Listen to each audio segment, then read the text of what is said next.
In today's video, we are going to poke around the car that dominated 90s WRC. So who is Carlos Sainz? Well, back in the 80s and 90s, the Spanish rally driver racked up an incredible 26 rally wins, stood on 97 podiums and achieved 2 WRC driver championships with Toyota, one in 1990 and the other in 1992, which is also the year he sadly did this to the very car we are looking at today, but more on that a bit later. And at the time of his retirement from rallying, he held the record for most driver rally wins ever, even ahead of the late great Colin McRae. And new for 2026, the Scalextric Rally Championship Retro Race Set Subaru vs Celica is now available. Head to the website and place your order.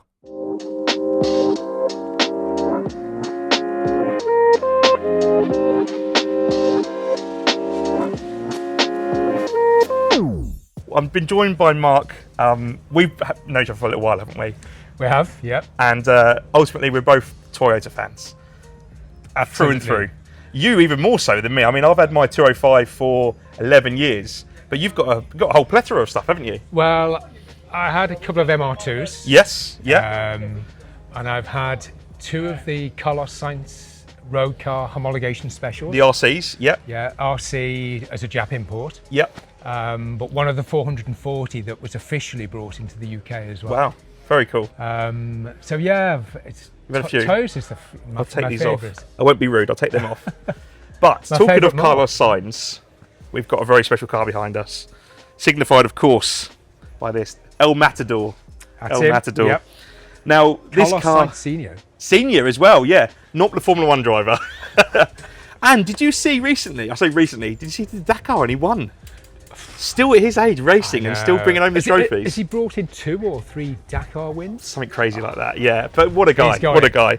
But this car is the real deal. So we are down at Lyden Legends. There's rally cars everywhere. If you trip over, you probably fall over about £1 million worth of car. I mean, to put it in perspective, there's a compomotive wheel over there that's used to hold down the very gazebo that we're stood under. That's what we're talking about, rally cars. Yeah, this one's actually been used to tie down the gazebo as well. So yeah, there's rally cars everywhere. We'll show you a bit of that, or if you've seen it on socials. But Lyden Legends, you must come down and experience this every couple of years, and it's something else, isn't it? It really is. Really is. And this was meant to be competing, wasn't it? It was, yeah. This has just come out of restoration. Too many years in restoration, but with so many things to try and get done. Yep. I've failed it miserably by now. Don't be like that. The engine finally Don't be like finished. that. Well, it's here. It's here, yeah. I mean, and it's a good visual. Can we wind back a little bit? Yeah. So if those of them who don't know this car, or if you do know this car, tell them a little bit about why this car is so significant. Sure. Well, Carlos Sainz won for Toyota the Drivers' Championship in 1989, I think it was, in an ST165. Yep. He evolved into the 185.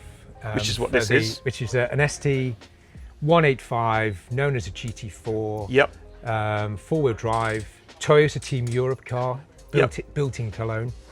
And he had the Repsol sponsorship that he brought with him. And he run this particular model, the ST185, for 1 season. Okay. That's my understanding. Oh wow, I didn't realise it was that one season, yeah. In 1992. Okay. Which was the year he won the Drivers' Championship for the second time. Okay. Just for drivers. It was in 93 that Toyota won the Manufacturers' Championship. Oh, okay. In the Castrol, the iconic liveried version of which this. is probably how most of the people represent Toyota Celica, with that Castrol livery, because it was iconic, wasn't it? Oh, continues to be, yeah. Yeah, that's it. And then this car's had, we were talking off camera, this car's not always looks like this, let's put it that way. We're going to be polite about it. No. Well, although Carlos used it in his championship winning year, I think it was between the Safari Rally that he won and Rally New Zealand. Nice. In virtually identical cars. Yeah. This one for the Acropolis Rally, he didn't get to the finish. I think he was running 2nd or 3rd on day 2 of the event. Great. And he crashed on stage 13, Rendina. Oh no, not so good. He rolled it down the side of a Greek ravine. As you do. And it's famous or infamous because in the world-class rally photographers Bible, Rally Cars, Reinhard Klein's book, and you'll see this car on its roof. Oh no, okay. It's really sad. So it's great because Carlos went on to win the championship that year. Yeah. But through and through Toyota, Carlos is my hero. Nice. I had to have one of his cars that he'd run in that year. Phenomenal. So I searched in the early noughties, took me four or 5 years. And can you believe I actually found one on a Russian website? Wow. I went to Riga in Latvia to view it. No way. Yeah. By this time, I was on first name terms with some of the guys at Cologne, TT, Oh, wow. Okay. Who built Who these looked after cars. these cars and maintained them? And built them originally. Wow. So, photograph of the build plate. Yeah. It's a matter build plate because all the shells were actually created by Matter in France. Right, I didn't know that. And then they were sent to Cologne, is Right. my understanding, and then the cars was built and put together. Fair enough. Okay, So the cool. build plate number and this build plate is 533. 5 signifies it's a Gen 5 Celica, Oh, wow. Well, there you go. I didn't know that. and Yeah. it was car number 33. Cool. So that matching up with the chassis plate, It's all sending legit. the messages to the guys in TTE, said, it's the real deal, you've got to buy it. No way. Cool. Well, by this stage, it was still being used in competition. Okay. And a guy called Martins Baladic Right. in Latvia, he was running on the national championship with it. I think he'd come runner-up the year before he sold it to me. Right. Anyway, I brought it back here, used it for a few years, went slowly sideways on demonstration runs, so on and Nice. so forth. Yeah, but the story goes, Go on. in between Carlos and me, Yep. What a sentence as well. how can I put my name in the same sentence as my hero? The story goes that every owner-driver rolled it. Yeah. Yeah. I haven't rolled it. That's what I said. So maybe it's for the best. The engine's not running today for this event because you never know. Everything happens for a reason. Yeah. So anyway, it went to Toyota Team Sweden after Carlos had trashed it.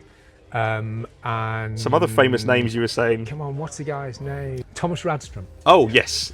Thomas Radström campaigned it with Toyota Team Sweden Okay. for a couple of years. Nice. And he actually won the Swedish International Rally Wow. in it in 1994. It's got some real heritage to So the back car. in those Yeah. days, the World Rally Championship had, say, I don't know, 14 events, Yeah. but there could have been up to 15, 16 different countries. Oh, wow. But they took it in turn almost, Right. Okay. opt out for championship points. Oh, okay. So it was nearly WRC Yeah. point scoring that year. Sure. Anyway, but after he finished with it, it went to the Solberg brothers. Yeah. Well, we all know those guys, don't we? Yeah. Well, you know, they use their cars. Well, that's the polite way of putting it, isn't it? You know, they're much more familiar with this sort of environment, Sure. aren't they? Yeah. For rallycross. Yeah, rallycross, And of yeah. course, Petter, his first championship was with their remote control cars. Oh, was it really? Oh, I didn't know that. Okay. So Henning Solberg had used it for a couple of years. Yep. Really hard. So hard is the opinion that he went out to them buy a fresher one. Oh, okay. Because he it was had- too used. Yeah. He handed this on to little brother Petter, Yeah. and Petter won his first rally in this car. Amazing. What a piece of history. What a piece of history. And as we were saying earlier, of course, Oliver Solberg's now going through and he's doing really well. And he's with And with Toyota Toyota. as well. Yeah. So it's great. And He's then going places. this obviously then gave birth to the 205, Yep. which was kind of stalled before it could really get going because of that infamous turbo cheat, wasn't it? And yeah, Indeed, but this yeah. was clean. This is a clean car. I'm sure there was cheating going on, but they got away with it. But it was my generation, the Gen 6, that sadly they were cheating with a turbo, and then they got kicked out for that. And it was a restrictor they were using. And as you tightened it up when you put it in the vehicle, the restrictor would move, and it would allow up to 30 horsepower gain, was what was alleged. Really, wow. And when it was capped at 300, that's quite a big. That's 10%, isn't it? Massive difference, isn't Yeah, it? it is. And you were saying that it was only when they were on the super special stages where you would see that they would set off left and right, they would cross over, and then they would share the stage, and you would see that the Toyota would be legs ahead of the Subarus or the Evos and things like that. So, Yeah. and that was that, unfortunately. You but know, it physically shouldn't have been possible. no, So no, exactly. who knows? Yeah. We all speculate, but it's probably that attracted the attention. Absolutely. And possibly an insider as A well. whistleblower who was wronged, and yeah, exactly. But that was a different Celica.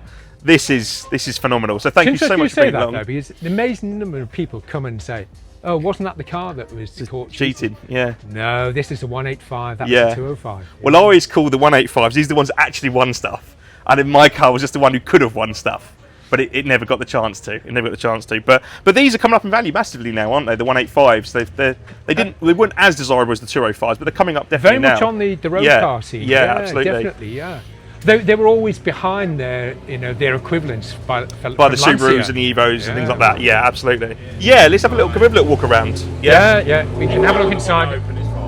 Yeah, bonnet doesn't open; it's wired closed, I'm afraid. Okay. But can we get inside? Yeah. You can see this really is the business end of it. We've got carbon Kevlar seats by the look of it. I mean, carbon fibre just about everywhere. Mark, was it very hard to find parts for this? I mean, when you bought it, was it a complete car, or did you have to? It was a complete car, fortunately. I also fortunately had a spare gear cluster. Gearbox is produced by Extra near Reading.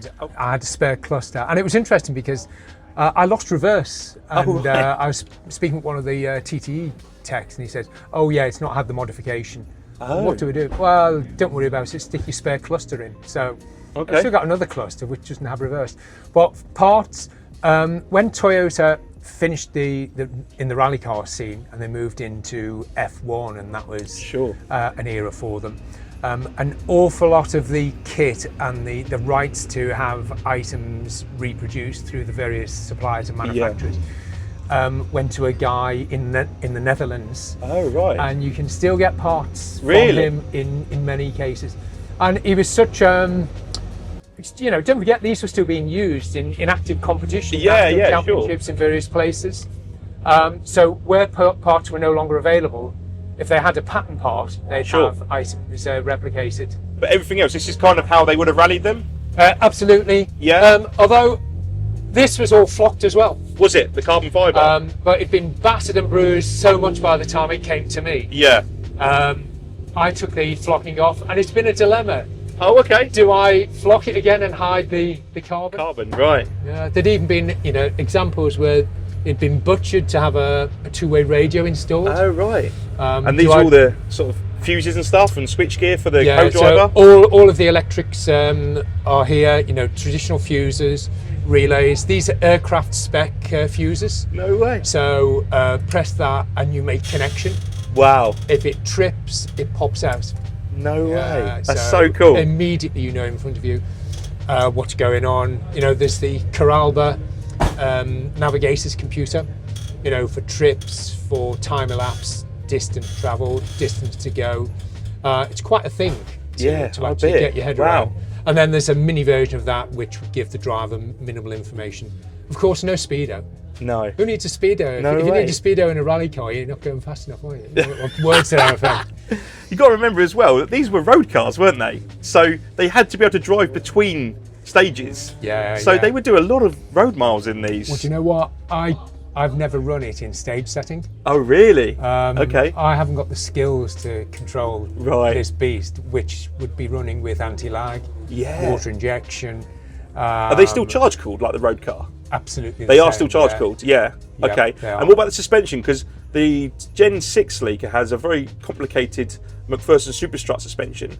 And by all accounts, when they rallied them, they threw that out because they said it was too overcomplicated and it was just wearing out. Wouldn't be surprised. Yeah. Well, you said the dampers on this aren't suspension from Toyota. They're Öhlins, aren't they? Yeah. When it went to Sweden, they put Öhlin's remote reservoir system on this, which was a nice upgrade. Very popular, of course. Yeah. And when it gets there, you do not know that you're airborne. Really? It's that cushion as you land. When you land, it's just like a little bit of a bump. Fantastic, absolutely fantastic. So what other things you've got? Your brake bias adjustment. Yeah. Front to rear, and this on the gravel spec. I understand that they only had one of these, and this is an anti-roll bar adjuster. Oh wow! So you can have hard, label's gone, or soft. Yeah. I've seen on some of the works cars they have two of these. Right. So presumably one for the rear front as well. Yeah. Front and rear. Wow. Maybe it's not so fantastic. critical on a gravel car. No, sure. Well, we could talk about this thing all day. Mark, it's absolute privilege to be around this car. I feel like I've lived it with you. We've been talking on and off since COVID. Both being Celica boys. So, I mean, this is phenomenal. I understand now why it's taken so long to get where it is. It's so stunning, isn't it, Stu? It really is. Not finished it's yet. Not finished yet, but you're nearly there. And it's just so nice for you to see it, Nick. Yeah, thank you, Mark, and thank you for taking the time to show us around as well. So there we go. We're going to wrap there. I'm going to stand up because I've got bad knees. We could talk about this thing all day. If you want any other info, comment below. If you were a fan of the Celicas, comment below. I'd love to know what you think of them and your memories of them as well. So this is a bit different. Stu's obviously doing his touring car stuff. I'm more into my rally stuff. So perhaps we'll get around some of the other cars here today and you can see a bit more. But for now, thank you so much for watching. Thank you to Mark. Thank you to Lynn Hill. Make sure you check out When the Legend is Back. Like, comment, subscribe, all of the above. We'll see you in the next one.